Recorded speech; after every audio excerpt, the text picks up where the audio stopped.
I have noticed among friends that a good amount of time each day is spent reading, watching, and listening to the troubles of our day.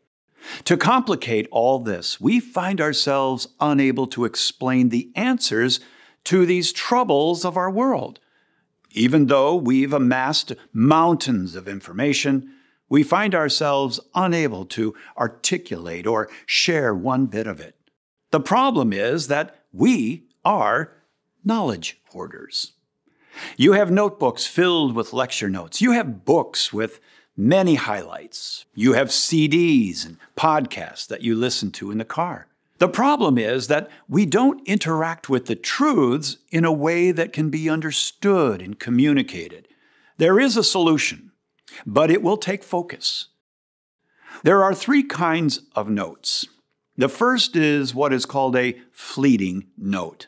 You've written them down on the napkin, on a sticky note. It might be from something on television, a commercial, a billboard, and you just wrote it down. And who knows where it is?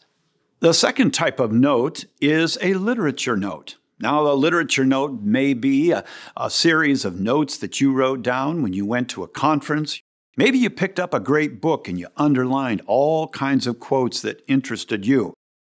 The third is the most important, and I call this an atomic note, or what is often called the permanent note. The literature note and the fleeting note are not yours yet. They're just things that caught your attention, and now you want to make it your own.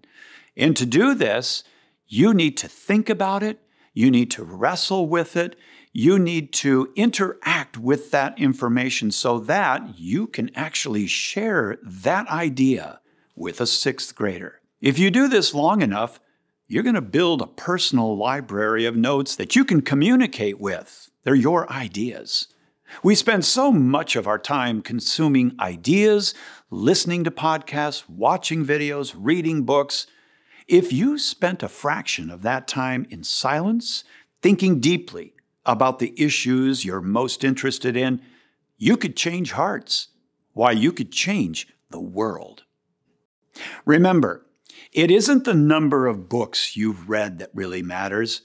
It's how much you're retaining and putting into practice. By developing a knowledge base, you will be better equipped to not only talk about the issues of the day, but also equipped to pass it on to future generations.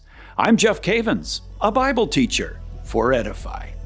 If you liked my Edify video, you'll love the one next to me. Thank you for watching.